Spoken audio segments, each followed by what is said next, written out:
안녕하십니까. 대한의사협회 총무이사 겸 대변인 최한나입니다. 의사소통 두 번째 시간입니다. 첫 번째 시간에 일본의 그런 의정 갈등, 특히 61년도에 아주 뜨거웠던 의정 갈등을 어떻게 일본의 정부와 의사회가 잘 극복했는지 우리 장부승 교수님부터 아주 재밌는 이야기 많이 들었습니다. 그래서 오늘 두 번째 시간에도 일본 관서외국어대학교 장부승 교수님 모시고 또 일본의 의정 갈등, 거기서 우리는 무엇을 또 배워야 되는가 또 듣는 시간 마련했습니다. 교수님, 오늘 또 이렇게 두 번째 시간 열어주셔서 감사합니다. 감사합니다. 예. 네, 아주 어떻게 보면 좀 딱딱한 얘기일 수도 있는데 흥미롭게 들어주셨다니 또 저야말로 좀 감사합니다. 아유, 잘 들었습니다. 네. 오늘도 아주 그냥 일본의 특히 지금 네. 우리나라가 겪고 있는 이런 의사 증언과 관련된 이런 이야기 해주신다 그래서 오늘 잘 듣고 배우도록 하겠습니다.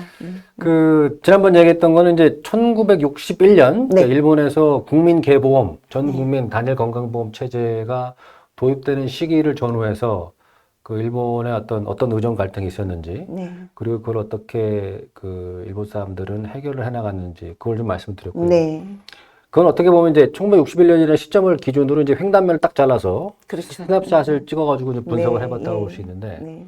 오늘은 좀 접근 방법을 좀 바꿔가지고요. 네. 요 지금 타이틀 페이지 보시면 나오는데, 네, 슬라이드 보면서. 네, 슬라이드 보시면은 1945년 이후 일본 의대 정원 증감 요인 및 증감 패턴 분석이라고 네. 되어 있는데요. 지난 한 70년간에 걸쳐서 좀 통시적으로 보면서 네. 일본의 의대 정원이 어떻게 늘어나고 줄었는지, 네, 또 거기는 어떤 요인이 있는지, 네. 어떤 패턴을 우리가 발견할 수 있는지, 예, 그리고 예. 뭐 한 발짝 더 나아가서 우리가 지금의 우리 한국 상황에 대해서 교훈을 끌어낼 만한 것이 있는지 그런 말씀을 좀 드려보려고 합니다. 너무 좋습니다. 네. 오늘 아주 많이 배울 거. 예. 다음 페이지 보시면요. 네. 요 표가 지금 일본의 의대 증원 추이를 보여주는 겁니다. 지난 한 60년, 70년 정도 되는 패턴을 보여주고 있는데요. 55년부터네요. 네, 55년부터인데 1945년 이때는 패전 직후에 미 군정 체제고 그렇죠. 큰 변화는 없습니다.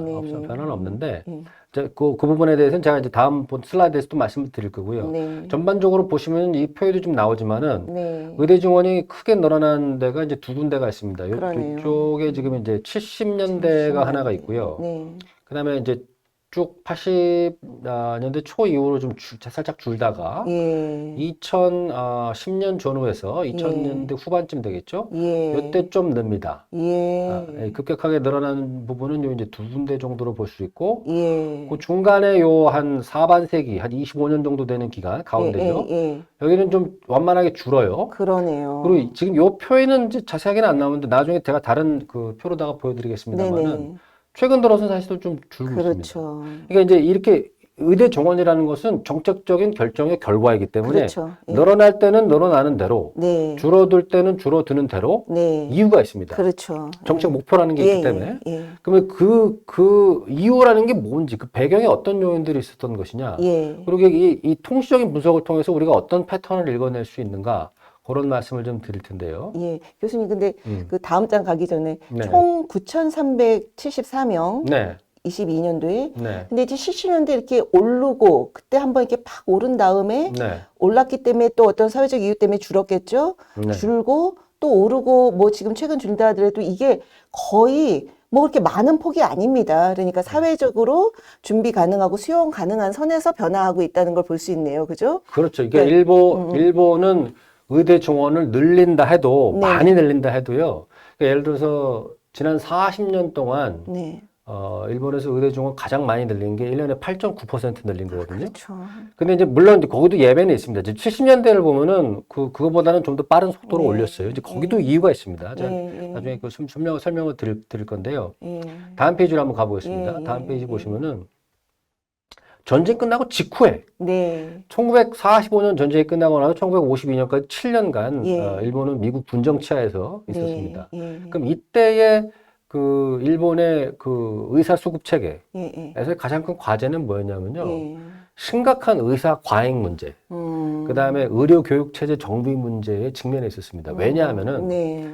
1937년 중일전쟁, 그다음에 네. 1941년도에 태평양 전쟁이 발발하는데 예. 이 당시에 이제 1945년 9월 전쟁 직후의 기준으로 봤을 때 일본 육군의 규모가 600만 명이에요. 네. 지금도 전 세계에 600만 육군을 가진 나라가 없습니다. 예. 그러니까 이거 어마어마한 예. 동원이 이루어진 거고 예.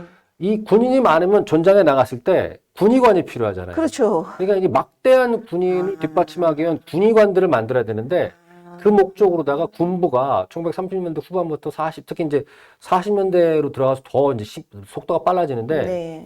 그 속성 과정을 만듭니다. 아. 그 의료 전문 학교들이라 가지고 예. 군의관을 대량 양성하기 시작해요.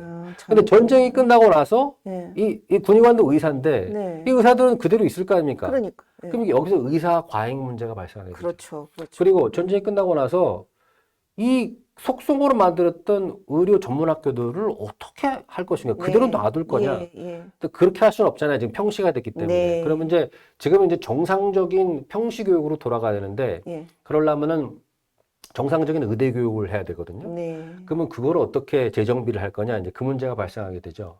그래서 이 당시에 의대 말고도 전문학교라는 게 많았어요. 의학 전문학교. 근데 그럼 이걸 어떻게 처리하느냐? 당시 군정에서 이제 일본 정부와 협의해서 결론을 내린 거는 의학 전문학교를 두 개로 카테고리를 나눕니다. 하나는 A급, 또 하나는 B급으로 해서 A급은 통폐합해서 장기적으로는 대학화를 하고 B급은 폐지하는 겁니다. 그러면 B급 학교에 있던 학생들을 어떻게 하느냐? A급 학교로 보내는 거예요.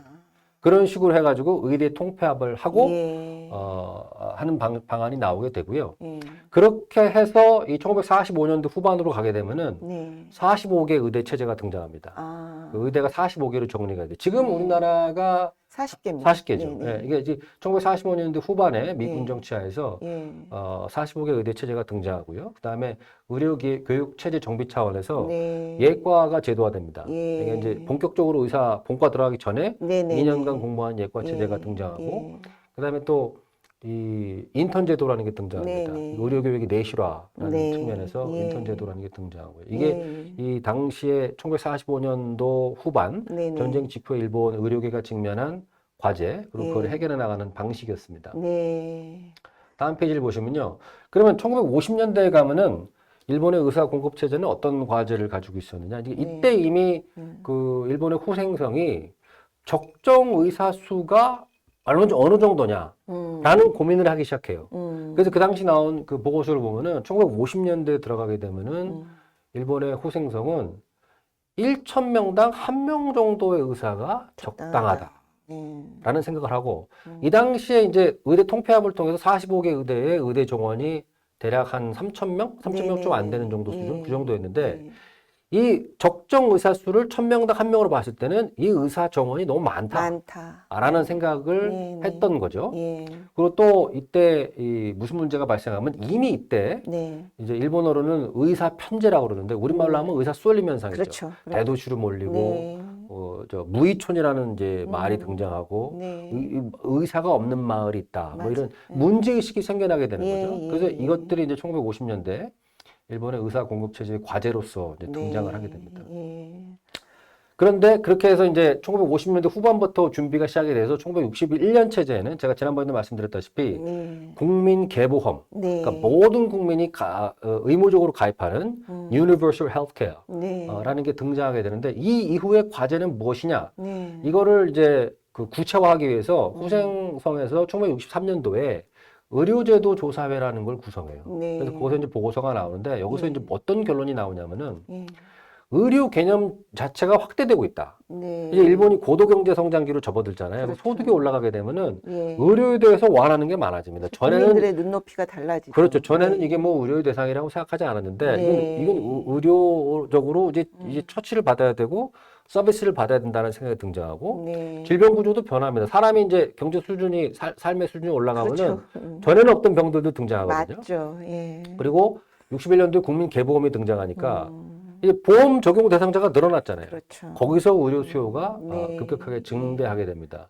그래서 의료 서비스 공급 증대, 의사를 증원해야 된다는 필요성을 이 1963년도에 의료제도 조사회 보고서에서 지적을 하게 됩니다. 그래서 1966년 이후에 후생성이 공식적으로 예. 문부성에 대해서 3번에 걸쳐서 연속적으로 예. 의대 증원, 예. 증원을 요청하게 됩니다. 예. 그러면서 이때부터 점진적으로 의대 증원이 이제 늘어나기 시작하고요. 네. 그게 아까 제가 보여드렸던 이 표에서 예, 예.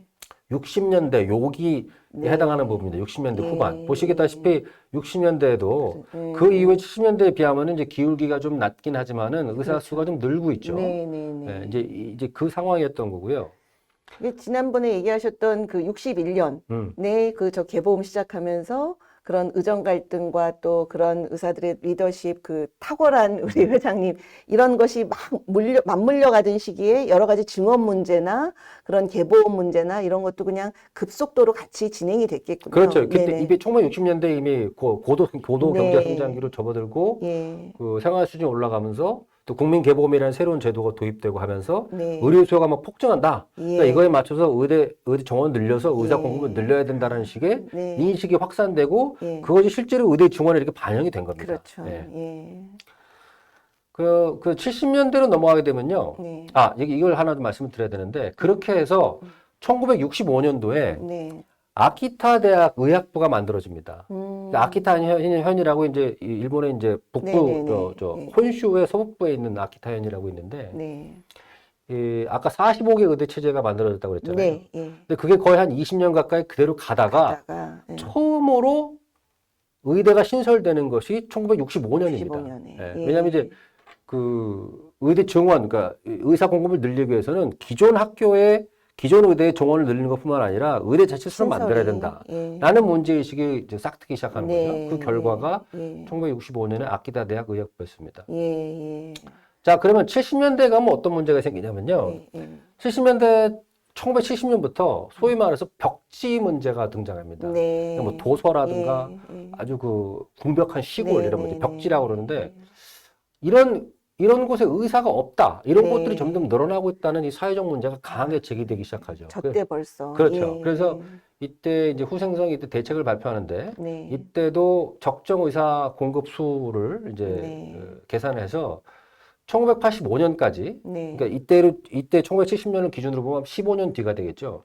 1,000명당 의사 수를 1.5명까지 올리자. 네. 그리고 그렇게 하려면 뭘 해야 되느냐? 예. 1975년까지는 예. 의대 증원을 1,700명을 더 늘려서 6,000명까지 의대 증원을 늘리자. 여기 아까 그 표를 보시면요. 네. 이때 1970년도에 이미 4,000명을 좀 넘어가는 수준까지 의대 증원이 늘어나 있어요. 네. 근데 이거를 좀 더 늘려가지고 예. 1975년까지는 거기서 좀 더 늘려서 한 6,000명까지도 올려보자. 예. 라는 얘기를 하게 됩니다. 예. 그러면 이제 의대 증원은 문부성 소관이니까 문부성도 이제 대책을 해야 될 텐데 예. 문부성은 1971년도에요. 네. 구로카와 위원회라는 걸 만듭니다. 음. 이게 이제 정식 명칭은 의과대학 설치조사회인데 네. 예. 여기 그 조사회 회장 이름이 좌장 이름이 구로카입니다. 구로카와. 그래서 이제 예. 일명 구로카와 위원회라고 하는데 여기서 이제 보고서를 내요. 그래서 네. 어떻게 하면 좋겠냐? 네. 1972년에서 76년 사이에 의대 네. 증원을 네. 그러니까 한 5년에 걸쳐서 1,200 내지 1,300명을 늘려서 예. 의대 정원을 증원하자. 네. 그러면은 대략 1년에 뭐 한 200명 좀 넘게 늘리는 게 되죠. 예. 그리고 의대 한 개당 정원은 대략 120명 정도가 적정하다. 예. 라는 식의 이제 그 자문 의견을 내는 예. 거죠. 예. 그러면 어떻게 돼야 되냐면은 신규 의대 정원 증원이라는 것은 네. 기존 의대의 정원을 늘리는 것보다는 예. 신규로 의대를 건설해야 된다는 겁니다. 그렇죠.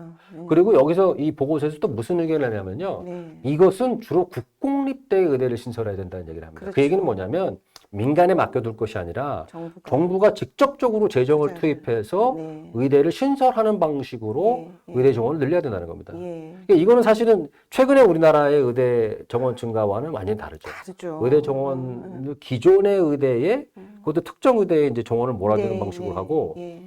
의대 신설 얘기는 없잖아요. 예. 그다음에 이제 그 정부가 있습니다. 의대 네. 신설 얘기. 의대 신설 얘기는 전남에서 네. 있긴 있습니다. 있습니까? 예, 근데 예. 그 정부 재정을 어느 정도 투입할지에 대해서는 네. 뭐 또 구체적인 얘기는 아직도 없는 상황이고요. 네, 맞습니다. 아니, 교수님, 그러니까 뭐 이제 그 전남 의대 신설 얘기는 이제 국회에서 나온 얘기에서 아직 확정되진 않았고 기존 의과대학의 서울을 뺀 그 지방 의과대학의 파격적으로 뭐 200%까지 늘리고 이러는데 그럼에도 불구하고 일본은 지금 그러니까 72년부터 76년 동안 늘려봐야 총 1200, 1300 늘리는 거잖아요. 그렇죠. 예. 그러니까 우리처럼 1년에 2,000명, 네. 막 뭐 65% 정원에 막 이거를 한꺼번에 매년 넣는다는 거는 저렇게 급격히 늘고자 사회적 요구에 의해서 할 때도 이거는 말이 안 되는 거다. 지금 1년에 200명씩 늘리는 것 갖고도 부지, 시설, 교수 확보가 어렵다. 이렇게 저 시절에도 나왔던 이야기잖아요. 이 구로과위원회 보고서에 보면은 이 네네. 맨 마지막 줄에 나오는 얘기가 나와요. 네, 그러니까 네. 왜 이렇게 조금씩밖에 못 늘리느냐? 네, 의대, 그러니까 정원, 중원이라는 것은 네, 단순히 그 정원만 늘려서 되는 것이 아니라 네. 의대를 만들기 위한 부지 확보, 네, 시설, 장비 네. 확보, 교수 인력 확보가 있어야 되기 때문에 네. 급격하게 늘릴 수가 없다라는 얘기가 네. 요 1971년 구로과위원회 보고서에 이미 나옵니다. 아니 그게 너무나 당연한 얘기인데 네. 지금 우리 정부는 왜 그러고 있을까요? 저거 아무것도 확보 안 됐는데도 네. 2,000명씩 일단 뽑고 보자라고 하는 게 아우 저는 그렇죠. 그리고 또 정말, 이제 이 보고, 제가 다시 말씀드립니다만은 이 구로과 보고서에서 하는 얘기는 네, 기존의 의대에다가 네. 그냥 숫자만 더 붙여가지고 의대 정원 늘리는 거는 무리라는 얘기예요. 네, 네 맞습니다. 그러니까 네, 핵심적인 거는 음. 새로운 의대를 만들어야 되는 거고 네. 거기에 들어가는 비용은 정부가 내라. 정부가 예. 그렇게 해야 된다라는 의견을 네. 요 문부성의 의과대학 설치 조사회에서 자문 의견을 낸 거예요. 예. 예. 자, 그러면 다음 페이지 네. 보시면요. 예. 근데 이제 그 이후에 어떤 일이 전개가 되냐면요. 1970년대 초에 네. 단학과 각구회가 수상이 됩니다. 네. 그러니까 이 사람이 그 건설회사 사장 출신인데요. 네. 국토개조론이라는 거를 일본 열도 개조론이라는 걸 들고 나와요. 토개조론. 예. 예. 일본 열도 개조론이라는 걸 들고 나와서 네. 건설회사 사장 출신답게 일본 열도 전체를 완전히 새롭게 개조하겠다는 겁니다. 새로운 네. 토목공사, 새로운 네. 건설공사를 일으켜가지고. 근데 물론 이제 그런 얘기를 할 수 있게 된 배경에는 일본의 고도 경제 성장이라는 그렇죠. 게 있죠. 돈이 있으니까 그렇게 하겠다는 건데 그런 것과 함께 또 하나 그런 어떤 원대한 계획의 일환으로 나온 게 뭐냐면은 1현 1개 의대 방침, 1현 1대 방침을 내요. 그러니까 네. 이때 일본은 이제 도도부현이라고 해가지고 그 지방자치단체가 이제 46개가 있는데 네. 그 중에 한 열 몇 개 정도는 의대가 아예 하나도 없었어요. 예. 그러니까 그런 현이 있어서는 안 된다. 네. 그러니까 어떤 현에도 예. 최소한 하나의 의대는 있어야 된다라는 네. 얘기를 하면서 예. 1현 1대를 내가 네. 실현시키겠다라는 예. 얘기를 한 겁니다. 그리고 1980년까지는 1,000명당 의사를 1.6명 선을 달성하겠다라는 네. 겁니다. 예. 그렇게 해서 계획을 내놓은 게 뭐냐면 1971년에서 76년간에 의대 15개를 신설하고 해서 의대 정원을 8,000명까지 늘리겠다라는 계획을 내요. 근데 실제로 어떻게 되느냐? 거의 성공합니다. 조금 늦어지긴 하지만 실제로 네. 1973년에 79년 이 6년 사이에 네. 16개의 의대를 신설하고 예. 정부 재정 투입을 해서 국공립대에 신설합니다. 국공립으로. 예. 그래서 지금 보시면 아까 맨 처음에 이 표로 돌아가 보면요. 네. 1970년대에 예. 이게 지금 1970년대인데 네. 급격하게 올라갔죠. 그렇죠. 4,000명 좀 넘는 수준에서 8,000명까지 올라갔죠. 네. 이게 한 10년 사이에 벌어진 일입니다. 10년 사이에. 예. 예. 10년 사이에 거의 2배로 뛴 거고 한 예. 4,000명 늘어났는데 예. 이것이 대부분 의대 신설을 통해서 이루어졌고요. 예. 주로 의대가 없던 예. 예. 쉽게 말하면 시골이죠. 시골 네네. 지역에 정부가 돈을 대서 네. 새로운 의대를 만든 겁니다. 예. 부지를 확보하고 장비를 예. 집어넣고 예. 정부가 돈을 대가지고 인건비를 대서 교수 인력을 확보해가지고 의대를 만들어서 이렇게 늘린 거예요. 그것이 가능했던 것은 1967년도에 일본이 세계 2위 경제대국이 되거든요. 그러면서 2010년까지 그 경제대국 2위 그 위치를 유지하는데 1970년대, 80년대에는 뭐 평균 경제 성장률이 어마어마해요. 그러니까. 예, 돈이 있어서 가능했던 돈이 거죠. 있었기 때문에 예. 예. 이게 가능했다는 얘기가 되는 그러니까요. 거죠. 지금 우리는 돈 쓸 생각은 없거든요, 정부가. 돈도 없고, 돈 쓸 생각은 없고, 오히려 명령과 지금 그런 걸로 일을 하고 있으니까, 네. 의대 하나를 만들려고 하면은 뭐 돈도 뭐 조단위 돈이 들고 그렇죠, 그렇죠. 그거는 이제 그 시스템, 네, 네. 장비, 그다음에 그 의료 시스템, 수련 과정 이런 거 갖다가 다 이제 안착시키는 데는 거의 한 10여 년 가까운 시간이 걸린다고들 하시더라고요. 사실 우리나라도 28개 의과대학을 이제 90년대 김영삼 대통령 때 90년대 말에 그냥 급격히 늘리면 41개까지 늘었던 거거든요. 그때 여러 가지, 그때가 나름대로 IMF 전에 막 이렇게 거품이 생길 때 마치 그게 또 가능할 수 있던 것처럼 했지만 결국 그때 그 제대로 수련받을 수 있는 걸 안 한 상태에서 막 미니 의대를 늘려다 보서 문제가 돼서 결국은 서남의대가 제대로 교육 못하고 폐교한 사건까지 있었거든요. 그렇죠. 그러니까 네, 네. 좀 그때 뭔가 약간 비슷하게 일본처럼 따라가려고 했습니다만 제대로 국가가 책임지고 못하고 결국은 부실교육으로 이어졌던 게 있습니다. 우리나라에도. 그 부분이 이제 네. 제가 나중에 또 말씀드리겠습니다만은 그 의사 그 양성 체제, 수련 체제에서 정부가 재정 투입을 얼마나 해주는지에 그렇죠. 있어서 네. 우리나라와 뭐 일본을 비롯한 다른 나라들과 간에 현격한 차이가 있어요. 그렇죠. 우리나라는 예, 그 예. 의사 양성과 수련 과정에서 다른 나라들에 비해 정부가 이렇게 돈을 많이 쏘지를 않습니다. 안 쓰죠. 그냥 예. 쓰는 게 없습니다. 그 다음 슬라이드를 보시면요. 네. 그렇게 해서 이제 1970년대에 급격한 의대 증원이 주로 이제 의대 신설과 정부의 재정 투입 방식으로 해서 이루어지고요. 네. 1980년대에 이제 어떤 문제가 제기되냐면요. 이때 급격한 의대 정원 증원에 반작용이 일어납니다. 그렇죠. 그러니까 의사가 너무 많다. 많아져서. 의사 공급 과잉 문제. 그러니까 예. 그 많다는 게 많다가 뭘 기준으로 하는 거냐면요. 네. 일본의 그 의료 행정을 책임지고 있는 관료들이라든가 의료 행정 전문가들은 건강보험 재정을 항상 생각해요. 의대 증원을 생각할 때. 그러니까 의사가 너무 많아지면 이 국민 개보험에다가 그다음 행위별 수가제라는 그 제도를 가지고 있거든요. 그 우리나라도 마찬가지입니다만은 그 상황에서는 의사가 늘어났을 경우에 건강보험 재정이 적자로 돌아설 수 있다는 거죠. 그렇죠. 예. 그 부분을 생각했을 때 이거 의사 너무 많은 거 아니냐. 맞습니다. 그렇게 해서 이때부터 의사의 공급을 그러니까 의대 정원을 단계적으로 줄여야 줄여나갑니다. 된다. 예. 그래서 아까 맨 처음에 이 네네. 페이지에서 봤던 1982년부터 이때부터죠. 예. 예. 완만하게 그렇죠. 줄어듭니다. 예. 2000년대 중반까지 한 예. 25년, 사반세기에 걸쳐서 예. 의대 증원을 계속해서 점진적으로 줄여나가요. 의료비 문제 때문에 어쨌든 그렇죠. 그러니까 정책적으로 이때 조절하는 70년대 너무 급격하게 늘렸다는 것에는 반성과 이런 게 담겨 있는 거죠. 이 정책 변화에. 그러니까 사실 우리나라도 좀 전에 말씀드렸던 90년대 그렇게 막 늘고 나니까 복지부에서 97년 막 90년대 말에 이러다가 의료비 증가를 우리가 감당 못한다. 그래서 줄여야 된다. 해서 2000년대 들어와서 300명을 줄이거든요. 근데 그게 그때 당시에 의약분업 그 분쟁이 있었지만 그거랑 상관없이 정부가 정책적으로 이제 350명을 줄이게 되는데 그거를 지금 정부는 의약분업에 마치 의사들을 달래기 위해서 줄인 것처럼 얘기를 하지만 그러니까 이게 보통 이제 시계열 자료라든가 이런 통계적 네네. 분석에서 중요한 게요. 예. 스냅샷 하나 가지고 전체 이 시계열을 그렇죠. 설명하려고 그러면 안 돼요. 맞습니다. 그러니까 네. 이 통시적 분석에서는 자료들이 과거의 영향을 계속 받으면서 변화가 맞습니다. 축적되어 오기 때문에 네. 그 전에 어떤 일들이 있었는지를 알아야만 지금의 변화라든가 이 양상이 이해가 됩니다. 그러니까 그렇죠. 왜 일본이 이렇게 25년 동안 의대 정원을 줄였어? 네. 거기에는 이 1970년대 급격한 의대 그렇죠. 증원이 있는 것이죠. 예. 그래야만 제대로 이해가 되는 예, 것인데 예. 한국도 마찬가지로 지금 말씀하신 것처럼 예. 왜 저 2000년대 들어가지고 뭐 10몇 년 동안 의대 정원을 안 늘렸냐? 거기에는 그 이전에 90년대 막 급격한 늘려놨던 증원이라든가 거니까. 예. 이런 것들이 반영이 된다고 봐야 됩니다. 맞습니다. 그러니까 어느 하나만 딱 찍어가지고 얘기할 수는 없어요. 이게 네. 이 변수들이 시계열적으로 앞에 변수들이 뒤에 변수들이 계속 영향을 미치고 있기 때문에 그걸 통시적으로 한꺼번에 볼 필요가 있습니다. 그래서 그렇게 됐는데 이제 와서 27년 동안 의사들의 직역 이기주의 때문에 한 명도 못 늘렸다라는 프레임으로 지금 이 정부가 이렇게 한 것에 대해서 정말 억울함을 한 번 더 말씀을 드립니다. 그거는 뭐 제가 오늘 이 준비한 자료는 없는데 좀 덧붙여서 말씀드리자면요. 그러니까 의대 정원이라고 하는 것은 이제 영어로 얘기하자면은 저 플로우 개념이죠. 그러니까 요량 개념이고 의사 숫자는 이 스톡 개념, 저량 개념이거든요. 그러니까 의대 증원이 늘지 않아도 그렇죠. 계속해서 들어오는 의사는- 유량이 고정되어 있기 때문에 그만큼 의사 숫자가 줄거나 은퇴하지 않는 이상은 이 저량, 의사 숫자는 계속 늘어납니다. 계속 늘어나는 그렇기 거죠. 때문에 3,000명씩 3년이면 10,000명이거든요. 그러니까요. 그게 계속 3년에 10,000명이면은 어떻게 되나요? 12년이면은 한 4만 명. 15년이면은 5만 명이 되거든요.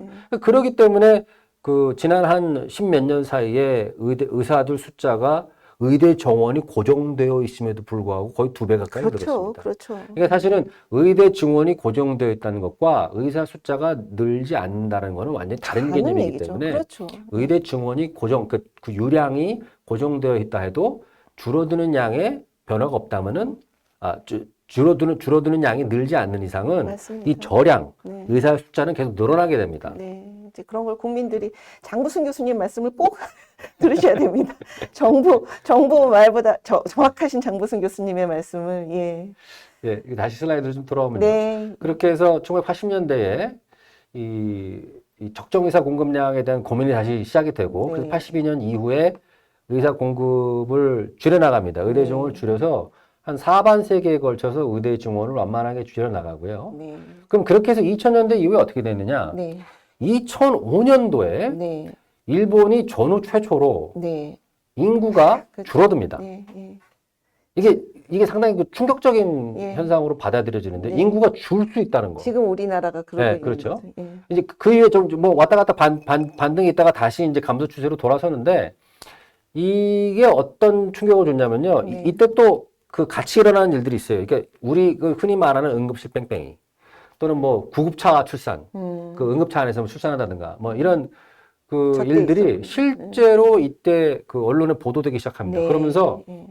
또 지방에도 의료 부족하다는 얘기 또 나오고요. 그러면서 네. 야 이거 의사가 부족한 거 아니야? 네. 라는 식의 문제의식들이 언론에서 주목을 끌게 되는 거죠. 20년 전에. 그렇죠. 예. 그러니까 이때 어떤 일이 벌어지냐면요. 이때가 이제 그 2007년 이때가 이제 아베 1기 내각, 네. 그다음에 이제 후쿠다, 그다음에 아소 타로 네네네. 이분들이 이제 그 일본의 총리 대신에 취임을 하던 시절인데 이때 호생노동 대신 우리 보건복지부 장관이죠. 누가 네. 취임을 하냐면 예. 나중에 그 도쿄도 지사가 되는 마스조에 요이치라는 사람이 됩니다. 네. 그러니까 이분이 원래는 이제 정치학자 출신인데 네. 방송 매스컴 이런 걸로 유명해져서 이제 뭐 국회의원까지 되신 분입니다만은 이분이 이제 개인적으로 네.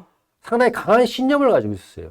그러니까 이제 야 인구도 줄고 네. 고령화는 더 악화되고 예. 응급실 뺑뺑에다가 구급차 출산하고 막 지방에 의료 부족하다는데 당연히 의사를 늘려야 되는 거 아니냐. 그러니까 본인이 강한 신념을 가지고 의대 정원을 늘리기 위한 강공 드라이브를 시작합니다. 왜냐하면 이분이 생각하기에는 마스조의 요이치 후생 노동 대신의 생각은 의사를 늘려야 되고 의사를 늘리려면 의대 정원을 급격하게 늘려야 된다 이거죠. 네. 그 당시 계획했던 거는 뭐 1년에 한 400명씩 늘려가지고 뭐 한 30%, 40% 갔다가 한 10년 내에 늘리겠다. 뭐 이런 계획까지 했었는데요.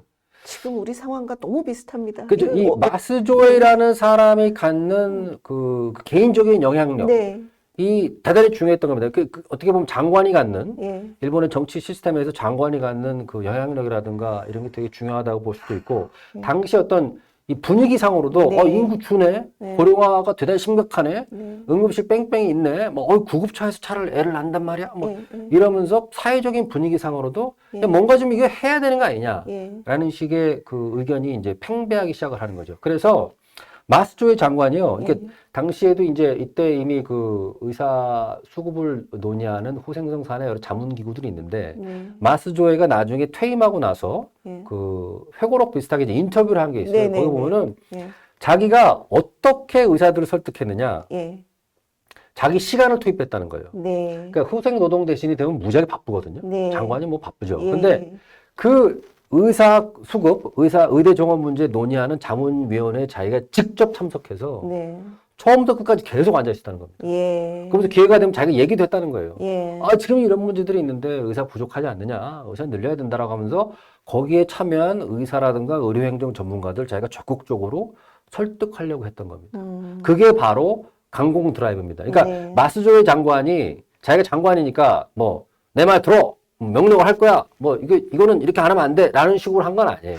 한 건 아니에요. 강공 드라이브라고 해도 설득을 하려고 한 거죠. 그러니까요. 그리고 설득을 하는 가장 중요한 방법은 그 위원회에 참석해서 무지하게 바쁜 사람이 네. 참석해서 계속 앉아 있는 거예요. 다른 사람 얘기도 다 듣고 네. 자기 할 얘기도 다 하고. 예. 그러면 사실 거기에 참여한 의사나 의료 전문가들이 부담감을 느낄 수밖에 없죠. 그래도 일국의 장관인데 네. 자기 시간 써가면서 이렇게까지 설득하려고 하는 거 보니까 진정성은 있다라고 느낄 수밖에 없지 네, 않겠습니까? 네. 근데 그것이 이제 이 마스조의 요이치 장관의 강공 드라이브의 네. 실체라는 겁니다. 예. 그렇게 해서 어떤 일이 벌어지느냐? 예. 이 앞에 제가 이 슬라이드에서 좀 보여드리면은 마스조의 장관이 2007년 8월에 취임해서 2009년 9월에 퇴임해요. 네. 그러니까 대략 한 2년 정도 후생 노동 대신을 한 건데 예. 제가 보시면 이게 2005년도 이후 일본의 의대 정원을 보여주는 겁니다. 네. 보시다시피 2005년, 6년, 7년 예. 변함이 없죠. 네. 7,625명으로 예, 고정돼 예, 있습니다. 예. 그런데 2008년에 처음으로 예. 이때가 이제 마스조의 장관이 그 시작. 후생 장관 되고 난 그 다음인데 네네네. 2.2%를 늘려요. 예. 7,793명으로 168명 늘립니다. 예. 그리고 그 이듬해 이때도 아직 그 마스조의 장관이 아직 현직에 있을 텐데 네. 8.9%를 예, 늘립니다. 예. 이게 일본이 지난 40년, 80년대 이후에 40년을 통틀어서 1년에 의대 정원 늘린 거 최대치입니다. 그러니까. 예. 693명 늘려서 7,793명이 8,486명이 됐고 8.9% 늘린 겁니다. 이게 최대치예요. 예. 그리고 이 해에 마스조의 장관이 물러납니다. 아. 장관에서 물러나서 다른 자리로 간 거죠. 예. 그리고 나서 그 이듬해에는 증가폭이 4.2% 예. 360명으로 줄어들고 예. 그리고 나서 이제 마스조의 장관의 영향력이 사라질 즈음인 2011년에 0.9% 늘립니다. 네. 네. 그 다음에 0.8% 쭉쭉쭉 계속 네. 얼마 안 되죠. 1% 내외로 하다가 예. 2018년에 가면 0이 돼요. 예. 0이 돼요. 예. 그러니까 사실은 일본의 의대 정원을 늘린 것은 네. 마스조의 장관이라는 사람의 개인적인 신념, 네. 개인적인 영향력이 대단히 큰 역할을 한 것이고 예. 예. 그것이 주로 2008년, 9년, 10년에 몰려있다. 네. 그러니까 이게 자기의 장관으로서 영향력이 힘을 발휘한 거죠. 네. 그리고 그 이후로는 사실은 그렇게 많이 늘진 않았습니다. 네, 그렇죠. 그러니까 이 일본의 의대 정원 늘리는 실험이 대략 한 10년 정도 지속됐는데 그 네. 주요 효과들은 예. 처음에 3년에 몰려 있다라고 예. 볼 수가 있는 겁니다. 예. 그렇게 해서 대략 한 1,759명 정도를 늘리고요. 이게 퍼센티지로 따지면은 한 23% 정도. 그러니까 주로 늘어나는 게 이제 2008년부터 한 10년 정도 기간이기 때문에 대략 한 10년 동안 한 20몇 프로 정도 늘렸다. 그러니까. 이렇게 볼 수가 있을 것 같습니다. 10년에 걸쳐서 20몇 프로. 지금 네. 지금 또 아까 2005년부터 23년까지 해가지고 그 기간 동안 1,700명 늘린 거 아닙니까? 그렇죠, 그렇죠. 예, 예. 그러니까 제일 많이 늘린 한 해에 거예요. 제일 많이 늘린 거가 8.9%였고, 그러니까요. 예, 그렇습니다. 그런데 우린 지금 당장 1,500명 늘리고요. 그렇죠. 내년 2,000명 늘리겠다고 지금 그러고 있습니다. 이게 그렇죠. 네. 무슨 생각인지 모르겠습니다. 다음 페이지를 한번 보시면요. 네. 그럼 이제 마스조에가 떠나간 다음에는 네.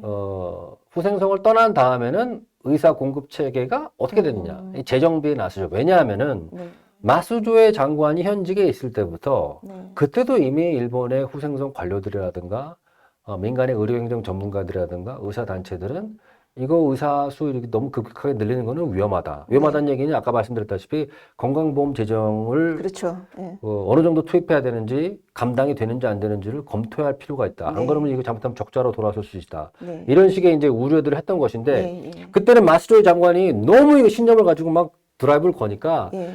야 장관이 저렇게까지 네. 하자는데 좀 뭐 늘려야 되지 않겠냐는 네. 분위기가 형성이 됐던 네. 거죠. 네. 하지만 그 사람이 떠나고 나서는 예. 이 공급 체계의 재정비 문제가 제기가 돼서요. 네. 2015년도에 예. 호생성 산하의 의사수급 분과회라는 게 만들어집니다. 예. 예. 그러니까 의료 인력에 관해 검토하는 검토회가 있고 그 산하에 또 의사수급 네. 분과회라는 게 있는데 예. 이게 보통 멤버가 한 20명 내지 뭐 좀 넘는데 보통 한 4분의 3 정도가 의사입니다. 예. 예. 근데 의사라고 해서 뭐 다 그냥 개원이만 있는 건 아니고요. 네. 대형 병원 원장 그렇죠. 또는 예. 뭐 의료행정 전문가, 예. 예. 뭐 음상 경험이 풍부한 뭐 이제 명예교수 뭐 이런 분들이라든가 그다음에 뭐 일본 의사회 무슨 뭐 부회장, 뭐 일본 외과 의사회 뭐 상임이사 이런 그 의사단체 대표들도 들어오고 요양병원 뭐 운영 경험이 있는 분들도 들어온다거나 그렇게 해서 뭐 경제학자도 들어오고요.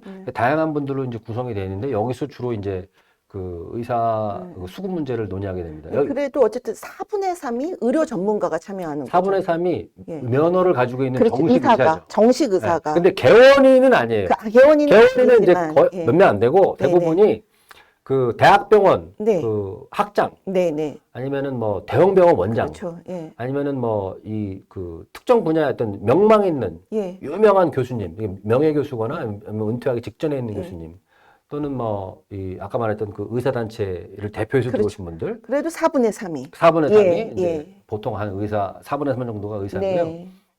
그러면 이제 이 의사수급분과회의 사무국 역할을 하는 것이 네. 호생성의 담당국입니다. 담당국 네네네. 과장이 있습니다. 예. 이분들이 이제 사무국 예. 내지는 매니저 역할을 하고 예. 의사수급분과회가 이제 한 번 뭐 만나고 끝나는 게 아니라 2015년부터 계속 만나요. 그렇죠. 만나가지고 예. 예. 이 자료를 계속해서 업데이트해 나갑니다. 그러니까 맨 처음에 이 의사수급을 어떻게 될까 자료를 만들 거 아니에요. 후생성 네네. 담당국에서. 네. 네. 그러면 이제 의사수급 분과들이 모여가지고 그 얘기 듣고 네. 그다음에 그 부분은 검토를 하려면 요런 자료들이 좀 더 필요한 것 같다. 네. 뭐 이런 의견도 내고 아니면 현장 조사를 좀 더 해봐야 되겠다. 네. 그럼 이제 의견을 좀 더 내면은 그럼 이제 후생성에서는 이제 집행력이 있으니까 네. 그거 가지고 좀 더 자료를 보완해서 다음번에 한번 또 얘기를 하고 네. 그런 식으로 해서 이 전문가와 행정 관료들 간의 의견 수렴을 합니다. 그렇게 네. 하면서 그 세밀한 의사 수급 그 예측 모델을 개발하게 돼요.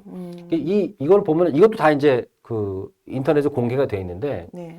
실제로 이제 2018년 이후에 그 완성 단계에 이른 그 의사 수급 예측 모델을 보면은 네. 되게 복잡합니다. 여러 가지 변수들을 네, 고려해가지고 그렇죠. 벽돌 쌓기 하듯이 의사가 얼마나 필요한지를 갖다가 이렇게 숫자를 계산해내요. 하지만 예.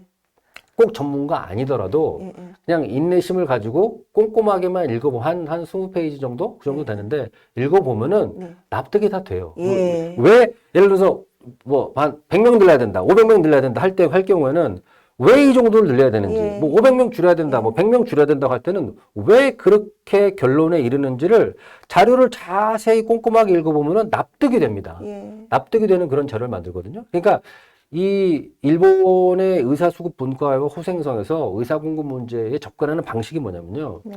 미래 예측 모델을 먼저 만드는 거예요. 그렇죠. 그러니까 여러 가지 변수들을 수없이 많은 변수들을 놓고 또 현장 조사를 해서 실제 데이터를 집어넣은 다음에 미래 의사 그 공급은 우리가 이미 알고 있으니까 수요가 어떻게 될 건지를 네. 보고 그러면 이게 크로스가 되는 지점이 나올 거 아니에요. 네네. 변수들 그리고 이제 그 크로스 되는 지점도 변수들을 바꾸면 변화하거든요. 예.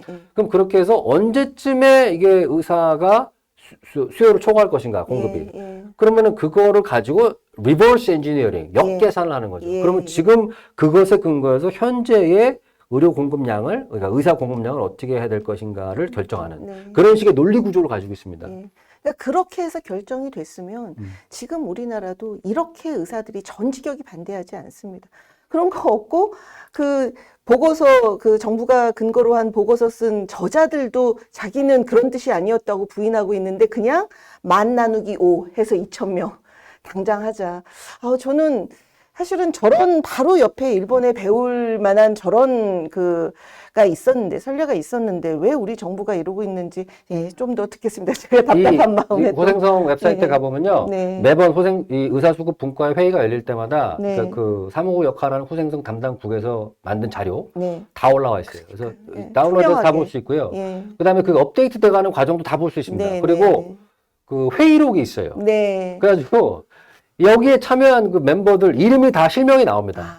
그래서 무슨 말을 했는지가 다 나와요. 그렇게 해야 책임 있게. 그러니까 이 사람들이 어떤 자료를 가지고 어떤 논의를 해서 왜 이런 결론에 도달하게 됐는지를 물론 이제 자료의 양이 되게 방대해요. 많기 때문에 다 읽으려면 시간이 많이 걸리지만 그래도 알려고 하면 할 수 있어요. 다 공개돼 있기 때문에. 그렇기 때문에 뭐 이렇게 애매모호하거나 숨기는 게 없습니다. 왜 이런 결론에 이르게 됐는지를 다 알 수가 있어요. 부럽습니다. 알고 싶으면 그걸 다 볼 수가 있게 해놨습니다. 그렇게 해서 3년간의 논의 끝에 2018년도에 그 예측치가 나와요. 그래서 결론이 뭐냐면은 2028년 내지 2033년 사이에 의사 공급이 과잉에 처하게 될 가능성이 있다. 이제 이게 이 예측치도 뭐 1년이나 2년에 한 번씩 왜냐하면 의사수급 분과위는 계속 회의를 하고 자료를 업데이트하기 때문에 이게 좀 바뀝니다. 그래서 나중에 이제 2020년에 나온 모델 같은 거 보면 좀 바뀌어 있어요. 하지만은 하여튼 이 되게 중요한 결론입니다. 왜냐하면은 2018년에 이 결론에 따라서 어떤 조치가 취해지느냐. 아까 맨 앞으로 가보시면은 제가 요 표를 보여드릴게요. 요 표를 보시면 나오는데 2018년에 0%죠. 오히려 한 명이 줄었죠. 왜 이런 결론이 나왔느냐? 그 아까 의사수급 분과회에서 내놓은 여기에 이 결론에 따라서 그런 결론이 나온 거예요. 과잉이니까 이제 밀리면 안 된다. 그러니까 이거 모든 변수 가용한 모든 변수를 넣어가지고 관련 그 당사자들 전문가들 모여가지고 다 얘기를 해가지고 그거 다 반영해서 결론 내려봤더니 2028년, 2033년쯤에는 몇 년 안 남았잖아요. 10년 뒤잖아요. 의사 공급 과잉이 될 수 있다. 그럼 지금 뭐 해야 되겠어요? 줄여야죠. 뭐 최소한 동결시켜야죠. 그래서 보면은 보시다시피 동결로 가다가 줄입니다. 2020년에 줄여요. 그리고 다시 또 늘렸다가 지금도 이제 2024년 논의가 이제 되고 있는데 전반적인 분위기는 좀 더 줄여야 된다. 라는 게 이제 대세라는 거죠. 그러니까 지금 뭐 다시 뭐 갑자기 무슨 뭐 마스 조회가 등장하거나 뭐 단안가 각과가 살아서 돌아오지 않는 한 일본의 의대 증원이 갑자기 늘어나는 일은 없을 거라는 거예요. 왜냐하면 지금 이게 아주 오랜 몇 년에 걸친 논의를 통해서 수많은 사람들이 참여해가지고 이 예측 모델을 만들어 왔고 그 결론이 이제 조만간 지금대로 가만 놔둬도 예. 의사 공급 과잉이 될 수 있고 또 무슨 얘기냐면은 이미 OECD 평균치를 넘어서게 될 거다. 이대로만 가만 놔둬도. 예, 왜냐하면 차곡차곡 쌓이는. 지금 여기 지금 의사 정원이 만약에 9,000명이라고 하면은 네. 매년 9,000명이 새로 나오는 거잖아요. 예. 그러니까 쌓인다는 거죠. 의사의 숫자가 쌓이니까 그럼 얼마 못 가서 우리는 그 인구 1,000명당 의사 숫자에 있어서 OECD 평균치를 돌파하게 될 거다. 라는 결론이 나오는 예, 거예요. 우리나라도 지금 똑같거든요. 그냥도도 과잉이라는 보고서도 많이 나오고 있고, 사실 일본도 고령화는 처음에 의사수 늘렸다고 했을 때보다 더 심해지고 있고, 우리나라도. 그러니까 그런 변수가 달라진 게 아니라 실질적으로 의사가 이렇게 늘어났을 때 국민들이 부담해야 되는 그 의료비 부담이라든지 이런 여러 가지 변수를 한꺼번에 다 고려해서 저런 합리적인 결과를 낸 건데, 예, 왜 우리는 지금 못 그러고 있는지가 너무 안타깝습니다. 네. 이게 왜 중요하냐면요. 네. 그러니까 이제 물론 일본에도 이제 그 건강보험 재정 너무 걱정할 필요 없다. 그 지금 일본이 초고령 사회이기 때문에 네.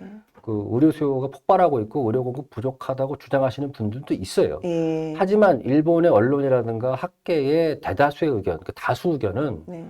건강보험 재정이 감당을 못한다. 네. 그러니까 의사 수를 무한정으로 늘리다가는 예. 건강보험 재정이 감당을 못하기 때문에 네. 네.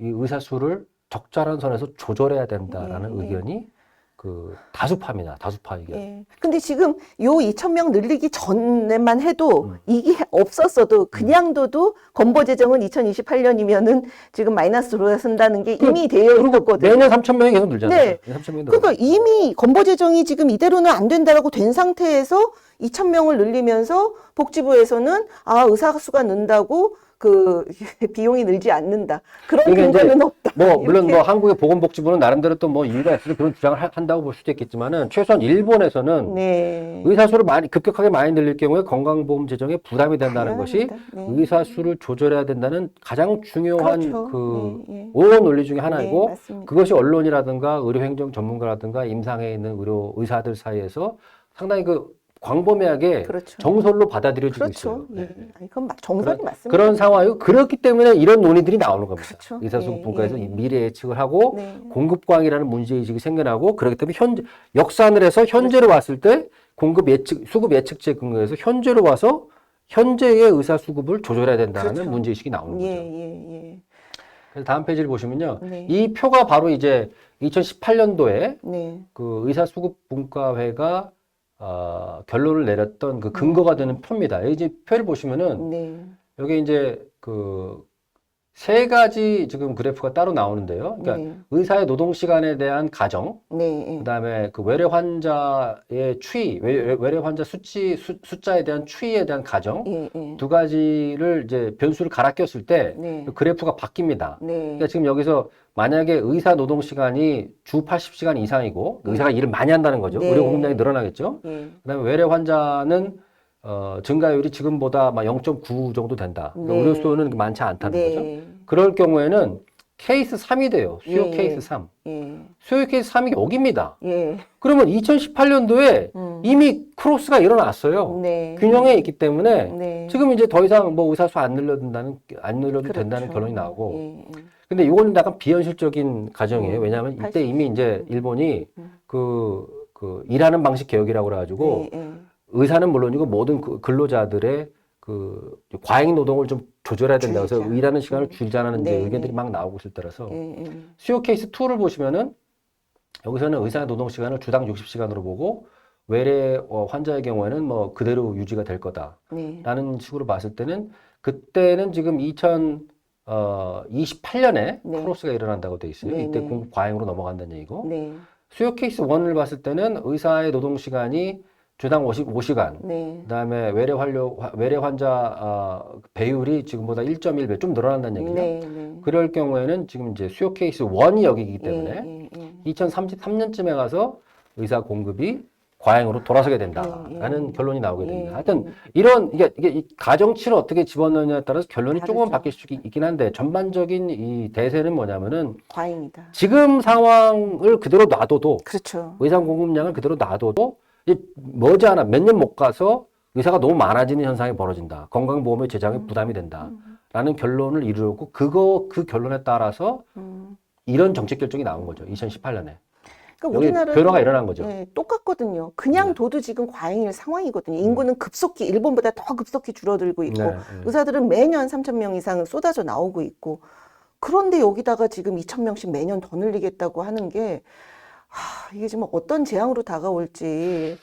그러니까 예. 이 지금 일본 사례를 보면은 이제 여러 가지로 참 제가 나중에 좀 더 이제 그 말씀을 드리겠습니다만은 네. 우리가 이제 타산 지석이나 교훈으로 삼아야 될 맞아요. 부분이 예. 많고 예. 제가 제일 그 중시하는 부분은 이 투명성입니다. 네, 여기 보면 맞습니다. 지금 이제 관련 자료들, 네, 네. 그다음에 회의록 이런 것이 그대로 다 그렇죠.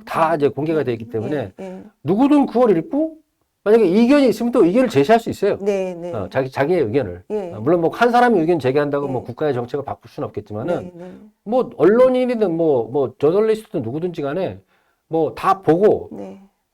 이거는 보니까 다들 잘못된 결론을 내렸어. 내가 네. 보기에는 내 네, 생각이 네, 맞아. 네. 라고 한다면 뭐 글을 쓸 수도 있어요. 네, 그러니까 네, 네. 그만큼 투명성이 보장된다는 예, 얘기입니다. 투명하고 책임지는 그런 정책 결정 과정을 그렇죠. 일본은 갖고 있네요. 네. 예. 그 마지막으로 네. 그러면 이제 우리가 통시적으로 네. 1940년대부터 네. 전후의 일본의 의대 정원의 변화 과정, 또 어떤 요인들, 어떤 그 정책적인 고려, 계산이 작용했는지를 한번 통시적으로 살펴봤는데요. 네. 여기서 우리가 어떤 그 패턴을 볼 수가 있습니다. 네. 그러니까 아까 말씀드렸다시피 일본의 의대 정원을 길게 봤을 때 네. 급격하게 늘어나는 게 두 번 있습니다. 네. 한 번이 1970년대 다나카 내각이 1현 1의대 방침을 내세워서 네. 의대를 급속도로 신설했을 때 네. 정부 재정을 투입해가지고 네. 그때 의대가 정원이 많이 늘어나요. 예, 예. 또 한 번이 뭐냐면은 2007년도에 마스조의 요이치가 후생 장관으로 취임하면서 자신의 개인적인 신념과 당시 분위기 등을 감안해서 급격하게 드라이브를 네, 겁니다. 네, 그때 늘어났어요. 그러니까 이게 무슨 얘기냐면은 예. 의대 정원을 이렇게 급격하게 늘 때는 항상 정치적인 요인들, 그러네요. 정치적인 드라이브가 작용하고 있다는 거예요. 네. 그게 하나의 패턴이라고 예, 볼 수가 있고요. 예, 그러네요. 또 하나는 뭐냐면은 증원을 하긴 하는데 일본의 사례를 보면요. 증원을 해도 비교적 점진적인 방안에 무게를 두고 있습니다. 네. 그러니까 왜 그러냐면 아까 1960년대에 나왔던 후생성 보고서 제가 말씀드렸는데 네. 부지, 시설, 장비, 교수 인력 네. 이거를 급격하게 못 늘린다는 거예요. 그렇죠. 예. 못 늘린다. 그러니까 이 거대한 종합병원, 대학병원 하나 만들기 위해서는 수련 체제, 네. 그다음에 임상, 그 대응 체계, 그다음에 교수 인력 확보, 네. 그다음에 교육하는 교육 시스템의 안정화, 예. 부지, 시설, 장비, 예. 뭐 이런 것들이 다 어우러져 가지고 안정화가 돼야 되기 때문에 이게 돈은 돈대로 막대한 돈이 들고 예. 시간도 많이 든다는 네. 거죠. 예. 그렇기 때문에 급격하게 증가시키는 데는 한계가 있을 수밖에 없다. 네. 라는 식의 이제 네. 얘기가 예. 있는 거고 예. 그렇게 해서 1970년대 보면요. 의대 증원 70년 한 10년간에 걸쳐서 의대 증원 약 2배 가까이 늘리는데 10년이 소요됐고 무려 16개의 꼭. 의대를 예. 예. 정부가 재정을 투입해서 만들었어요. 예. 그러니까 여기 그 구체적인 수치는 아마 지금 아마 또 찾아봐야 되겠지만은 네. 대략적으로만 봐도 수십조 원이 들었을 겁니다. 네. 네. 이게 설립하는 데만 해도 그렇죠. 예. 수십조 원이 들었을 거예요. 그다음에 유지 비용도 또 들었겠죠. 네. 이게 엄청난 그 재정을 들이부은 거예요. 1970년대에. 네. 돈이 있었으니까 그때. 돈이 있었으니까. 예. 일본이 세계 두 그러니까요. 번째로 가는 예. 경제 규모를 가지고 있었고 예. 예. 또 그 상황에서도 고속 성장을 하고 있었고. 그렇죠. 예. 네. 예. 그런 배경이 있는 거고요. 네. 2000년대의 그 마스조의 드라이브에 의한 의대 정원은 네. 약 10년에 걸쳐서 한 20% 조금 그러니까요. 넘게 증가시켰는데 10년 동안. 그것도 그나마 마스조의 장관이 현직에 있을 예. 때의 그 증가분이 집중돼 있습니다. 네. 근데 마스조이가 떠나고 나서는 다시 의료 전문가라든가 예. 관료, 의사들의 의견이 반영돼서 조절을 하는 방향으로 갔다는 거고요. 그러니까 네. 이 전반적인 지난 수십 년간의 패턴을 봤을 때 증원을 하는 경우에도 뭐 우리가 지금 하듯이 갑자기 막 뭐 50%, 뭐 60% 늘리는 식으로 예. 그렇게 급격하게 늘린 경우는 없다. 그렇죠. 라는 거죠. 예. 그다음에 그래서 이제 그게 세 번째 결론인데요. 정치적인 동기, 정치적인 드라이브가 소멸된 이후에는 네. 역시 건강보험 재정에 대한 부담, 네. 그다음에 의사 공급 과잉에 대한 부담이 다시 전면에 나서면서 네. 이 점진적인 감원을 하는 방향, 또 예. 점진적으로 조절을 하는 방향으로 예. 이 변화가 이루어졌다. 그것이 이제 후생성 관료, 또 의료행정 전문가, 임상 전문가들의 어떤 자신들의 경험과 이론에 근거한 의견들이 장기적으로 이렇게 반영이 됐다는 거죠. 네. 근데 이러한 세 가지 패턴들이 있는데 우리가 지금 여기서 얻을 수 있는 교훈은 뭐냐면요. 제일 중요한 게 이거는 뭐 꼭 의대, 일본에만 해당되는 얘기는 아니고 제가 다른 케이스를 말씀드릴 때도 뭐 좀 자세히 말씀드리려고 하는데 의대, 좋은 의사를 만든다는 것은 시간이 많이 걸려요. 네. 1, 2년에 할 수 있는 문제가 아니고 네. 그리고 그것도 책을 봐가지고 할 수 있는 문제가 아닙니다. 실습이 필요한 문제고 네. 실습을 하려면은 좋은 선생, 네. 도제식 교육, 네. 그다음에 임상 사례, 네. 그다음에 좋은 장비, 예. 시설 이런 것들이 필요한데 이 모두가 다 급격하게 1, 2년 새에 늘린다는 것이 대단히 어렵다는 거예요. 그거를 지난 수십 년 동안 일본이 그 수많은 전문가들, 관료들이 이 의대 정원의 증원을 고려할 때 그 네. 문제가 들어가요. 예. 그 문제를 고려하고 있는 겁니다. 근데 지금 우리는 지금 아까 지금 뭐 대변인님께서도 말씀하셨습니다만은 과연 그런 것이 합리적으로 고려가 된 다음에 2,000명이나 1,500명이라는 숫자가 나왔는가? 아니죠. 그게 아니죠. 아니기 때문에 지금 이 상황이 벌어지고 있는 건 아닌가라는 거죠. 맞습니다. 그리고 그러니까, 게다가 그 정원을 전국의 40개 대학에 골고루 나눠준 것도 아니고 네네네.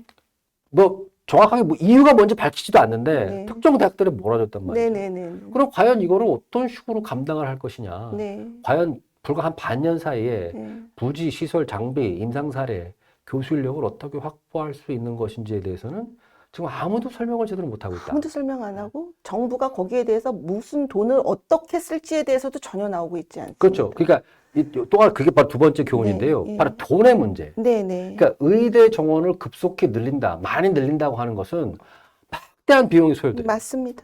그거를 일본 사람들은 의식을 하고 있는 거예요. 예, 예. 그러니까 그걸 항상 이 정책 결정할 때 계산에 집어넣는 겁니다. 네네네. 그리고 아까 말씀드렸다시피 70년대에 그 다나카의 어떤 개혁 방향에 의해서 급격하게 늘릴 때도 그거 자신이 있기 때문에 한 거예요. 네네네. 우리가 돈 그 정도 있어. 예, 한 수십 조 때려 박을 수 있어. 예. 한 건데 과연 지금 우리가 그런 돈이 있는지 그리고 과연 그런 돈을 쓰겠다는 용의를 지금 현 정부가 밝히고 있는지 계획이 있는지 그게 보이지가 않아요. 전혀 없습니다. 그래서 지금 저 세 가지 중에서 저 1번 급격한 정원 증대가 정치적으로 됐다. 그거 하나 지금 우리나라가 비슷한 걸로 보면은 그런데 그럼에도 불구하고 계속 말씀 주셨지만 70년대 의대를 그게 폭증할 때도 정부가 돈이 있어서 했는데 지금은 그러니까 우리나라 그게 90년대에 막 41개 대학 늘 때가 좀 비슷했긴 했습니다만 그때도 그렇게 정부가 재정적 지원을 저 그때 일본처럼 국공립대 중심으로 신설이 된 건가요? 아닙니까? 이게 민간 중심으로 됐죠. 그렇죠. 그럼 정부가 네. 많은 돈을 지원하지 않았겠네요. 아니죠. 그냥 그러고 그 저기 이 마스조 그 마스조에, 할 때 저 개인의 신념으로 막 하는 게 지금 상황과 비슷하긴 합니다만 그래도 거기는 늘려봐야 8% 최대한 늘려봐야 몇백 명대. 지금처럼 아무 준비 없이 아무 설득 과정 없이 그냥 발표하기 전에 1시간 전에 회의한 걸로 보정심 회의한 걸로. 그러니까 이게 사실은 상식적으로는 일어날 수 없는 일을 지금 우리가 하고 있는 거기 때문에 의사들이 아까 말씀 주신 것처럼 저런 뭐 근거 설득 과정 이러고 했으면 그 안에 사회적 합의가 됐겠죠. 의사들과 함께. 그러니까 최대한 우리가 선회를 해본다고 한다면 네. 만약에 정말로 윤석열 정부의 보건복지부에서 정말 미래의 그 뭐 초고령 사회 등장으로 인한 의료 수요 폭증이 염려돼서 네. 의대 정원을 늘리고 의사 공급량은 늘려야 된다고 고민을 했다면 네. 일본 사람들의 이 사례에서 교훈을 얻었어야 돼요. 어떻게 했느냐? 네. 국공립대의 의대를 대폭 신설했어야 될 겁니다. 네. 그리고 네. 그거를 정부가 다 재정을 투입하겠다는 의지를 밝히고 비용 조달 계획을 보여줬어야 되는 거예요. 그렇죠. 예. 그렇다면 그 선회를 네. 좋은 의도로다가 정말로 해석해 줄 수가 있는 거죠. 네. 근데 그리고 그걸 신뢰할 수가 있는 것이고. 네. 근데 그게 없잖아요. 네, 없습니다. 무슨 뭐 의대 신설하겠다는 것이 아니라 특정 몇 개 대학에 갑자기 막 3배 막 이렇게 네. 그냥 기존 의대의 정원을 늘리겠다. 네. 그 얘기는 무슨 얘기냐면은 정부는 돈 쓸 생각이 없고 네. 의사의 양성 과정이라는 거는 본질적으로 의사가 되고 싶은 사람들 당신들 돈으로 알아서 하시고 네. 그러니까 우리가 해줄 수 있는 것은 종이에다가 정원이 몇 명이 뭐 10명이든 뭐 20명으로 늘려주고 학교가 해줄 수 있는 것은 의자를 몇 개 더 놓으면 된다. 네. 라는 식의 생각을 하고 있는 것이 아니냐. 만약에 네. 그게 사실이라면은 대단히 좀 무책임하다는 비판을 피할 길이 아주 없다. 무책임합니다. 아주 무책임해서 사실은 이제 앞으로 지금 어쨌든 일본도 저렇게 두 번의 뭐가 그 잘못된 뭐 어쨌든 그 당시에 정치적 고려에서 있었는데 그 후에 수습하느라고 많은 기간에 걸쳐서 결국은 이 협의 과정에서 지금에 이르렀지 않습니까? 그래서 사실 이번 일이 저희는 내년도에 1,500명을 도저히 이제 교육할 수 없는 아무런 준비가 안 돼 있기 때문에 일단 학생들 받고 그때부터 준비한다는 거거든요. 지금 정부의 입장은 중단하고 그건 중단하고 자 어떻게 아까 말씀하신 것처럼 그런 어떤 방향으로 갈 것인지를 정하고 준비 과정을 거쳐서 늘려도 그렇게 늘리고 만약에 이것이 정말 늘리는 게 맞는지 유지만 해도 과잉이 된다는 지적도 있으니까 이게 오히려 줄여야 되는 건지 이런 것을 이제 사회적 합의를 거쳐서 나와야 된다라는 게 이제 의료계 주장이었는데 결국은 그것을 반영시키지 못하고 여기까지 왔습니다. 그래서 사실은 저런 일본의 사례를 이제 복지부가 알 겁니다. 정부가 모르지 않을 텐데, 또 이제 언론에서도 또 이제 뭐 이제 저희들도 오늘 이제 새로이 더 자세히 알게 된 부분도 있고 해서 이제라도 이제 일본에서 거쳐왔던 시행착오를 우리가 반면교사 삼아서 우리는 그보다 나은 해결책을 찾아야지 그거보다 더 엉망으로 가고 있는 거를 이렇게 속수무책으로 둘 수는 없는 거거든요. 아니 심지어 이렇게 점진적으로 늘렸던 일본도요. 네. 제가 맨 앞에 표로 다시 돌아가 보죠. 네. 여기 보시면은 급격하게 늘린 1970년대 이후에 무려 25년 동안 의대 증원을 완만하게 감소시키잖아요. 그렇죠. 네, 네. 왜냐면 이게 뭐든지 너무 급격하게 하면은 체하는 겁니다. 이게 뒤에 이렇게 후과가 와요. 후과가 옵니다. 여기도 지금 그 아까 말씀드렸다시피 마스조의 장관이 강공 드라이브를 걸어가지고 이제 좀 늘렸는데 2008년, 2009년, 2010년도에 그 이후에 다시 결국은 줄이는 방향으로 지금 방향선을 하고 있잖아요. 그래서 교수님 네. 어떡하죠 우리나라? 이게 이미 체한 게 아니라 이게 그 환자를 보면은 체한 정도가 아니라 먹을 수 없는 소화를 할 수 없는 거를 막 정부가 밀어넣어서 나라가 지금 장 폐색이 오게 생긴 상황입니다. 진짜로 저희가 보면은 지금 예. 당장 이게 지금 뭐 확정된 의대 정원을 그대로 집행을 해서 이제 의대 신입생을 뽑는다고 하면 그 의대 신입생들이 이제 내년 3월부터 이제 수업을 들어야 되는데 네. 그 일부 대학들 경우는 뭐 정원이 막 2배, 3배씩 늘은 데다가 네. 올해 또 수업을 안 들어서 유급된 학생들 네. 또 수업 들으려고 할 거 네. 아니겠어요? 네. 그럼 막 3배, 4배씩이 늘어나는 상황이 벌어집니다. 네. 교실에 앉아야 되는 학생들 숫자가. 그야말로 이제 콩나무 시루 같은 교실이 벌어지고 거기다가 일부 대학들은 보니까 기존의 교수님들이 많이 그만두셨어요. 맞습니다. 충원이 지금 제대로 안 되고 있다고 알고 있는데 네. 그 경우에는 사실 어떻게 보면 의료 교육의 파행을 그렇죠. 벌일 수밖에 없고 그 경우에는 막대한 그 학비, 등록금을 내는 그 학부형이라든가 또 그 학생들의 입장에서는 좀 불만을 제기할 수밖에 없지 않냐. 네네네. 이게 상당히 이 커다란 문제로 다가오게 되지 그러니까 않을까. 그분들도 뿐만이지만 그 사람들이 결국은 의사가 돼서 진료를 해야 되는데 그렇게 제대로 교육을 못 받고 나오게 되면 그 피해를 고스란히 환자들이 보게 되는 겁니다. 의사 한 명이 제대로 양성돼야지만 그 의사한테 치료받아야 되는 국민의 안전이 보장이 되는 건데 진짜 우리 지금 이대로 가다가는 장 폐색이 와서 장 터지게 생긴 상황입니다. 지금 우리 사실 뭐 백보를 양보해서 네. 학부는 또 어떻게 뭐 넘어간다 해도 네. 수련 과정이라는 수련을 어떻게 할 거는 거냐는 거죠. 수련병원이 전혀 안 돼 있는 이건 건데. 사실은 수련 과정에 대해서 조금이라도 생각을 해보신 분들이라면 있을 수 없는 갑자기 수련 과정의 용량을 3배, 4배로 늘리는 게 불가능하다는 걸 다 알 텐데 네. 그러니까 불가능한 걸 알면서도 지금 국민들에게는 정부가 그러니까 의사들이 그동안 막아서 우리가 못 늘린 걸 이 정부가 해낸다. 이런 프레임으로 그러니까 처음부터 의사들을 어떤 집단 이기주의, 악마화하는 걸로 여기까지 왔는데 이제는 그래도 교수님께서도 이렇게 말씀해 주시고 언론에서도 뭐 여러 가지 다른 나라 사례에 비해서 우리나라 의료가 그동안 얼마나 저비용의 접근성이 좋았는지 이것을 더 무너뜨리면 안 된다. 이런 얘기들 좀 해주고 계셔서 저희가 오늘 이렇게 모시고 일본 이야기도 또 이렇게 듣고 다음에 또 다른 나라 이야기도 해주실 거죠? 일본의 사례가 주는 또 희소식은 하나 있어요. 아 그래요? 예. 이 정치적 고려에 의해서 네. 급격하게 의대 정원을 늘렸을 경우에 네. 그 정치적인 동기가 소멸되고 나면 그러니까 결국은 적의 희망이군요. 적의. 다시 원래 패턴으로 회복하는 그렇죠. 그 패턴을 보입니다. 네. 이게 제 생각에는 우리나라에서도 결국에는 맞습니다. 예. 이게 뭐 정치적 아무리 뭐 밀어붙인다 해도 결국 1, 2년 지나고 나면은 다시 이제 원래 패턴으로 회복될 가능성이 있지 않을까. 왜냐하면 이게 교육 현장에서 이게 실행이 가능해야 되거든요. 그러니까 갈 수 없고 결국은 저 정치적 동기 소멸을 지금 간절히 바라게 되는 상황이 됐는데 그동안에 겪게 될 이런 학교와 병원의 혼란, 그것에 대해서 후과가 계속 남아서 국민들이 이제 불안한 의료 환경에 되는 거, 이것이 너무 안타까운 상황입니다. 그래서 교수님 아무튼 지혜를 지난 시간, 이번 시간 이렇게 다 일본 사례에 해서 이렇게 좋은 정보를 주셔서도 너무 감사하고, 계속 지혜를 좀 주십시오 해서 이게 이제 의정 갈등으로 보고 있어서는 안 되는 문제입니다. 이거는 의사들의 문제가 아니라 결국 이러한 정책이 우리 사회에 어떤 부담으로 오고 국민들한테 어떤 영향을 미칠지에 대해서 이런 각계에서 의견을 주시지 않으면은 해결할 수 없는 문제라고 봅니다. 그래서 지금 이제 뭐 저출산 문제, 네.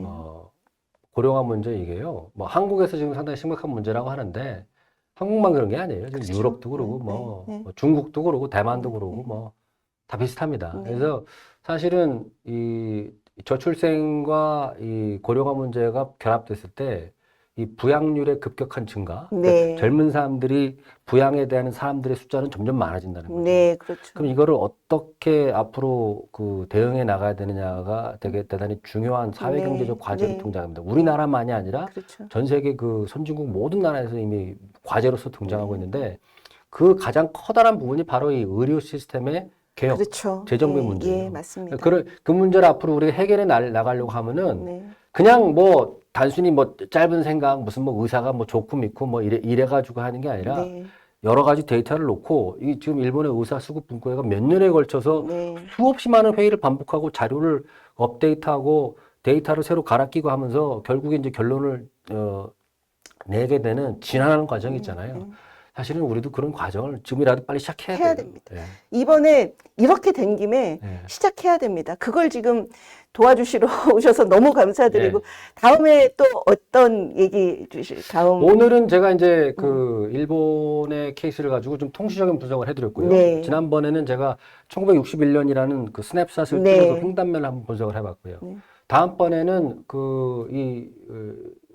의대 정원 결정 과정, 또 의정 간의 어떤 소통 방식을 영국이라든가 또 미국의 사례를 가지고 좀 한번 분석을 해보려고 합니다. 감사합니다. 그래서 그렇게 우리와 같은 이런 문제를 먼저 겪었던 나라들의 사례를 받아서 우리나라 국민들한테 정말 필요하고 안전한 의료 시스템 이제부터 만들어가는 시작이라고 저희 대한의사협회 생각합니다. 그래서 주시는 의견을 아무튼 매번 저희가 잘 숙지하고 반영할 수 있도록 하고 오늘 이렇게 또 두 번째 시간에도 일본의 이야기 이렇게 자세히 해주셔서 너무 혹시 마지막으로 아주 대단히 중요한 문제니까요. 저 사회과학을 공부하는 사람들에게도 무시할 수 없는 대단히 중요한 과제라고 생각이 되고 또 그런 문제를 해결해 나가는 과정에 있어서 이제 저 같은 사람이 이제 그 좁은 소견이나마 조금 이렇게 기여를 할 수 있다면은 저로서도 대단히 흐뭇한 일이 될 것 같습니다. 너무 감사합니다. 이렇게 좋은 의견 잘 받아서 우리 국민들한테 반드시 이로운 의료 시스템 이제부터 다시 세워나갈 수 있도록 노력하겠습니다. 오늘도 이렇게 출연해 주셔서 너무 감사합니다. 그러면 경청해 주셔서 감사합니다. 세 번째 시간에 또 모시겠습니다. 감사합니다. 감사합니다.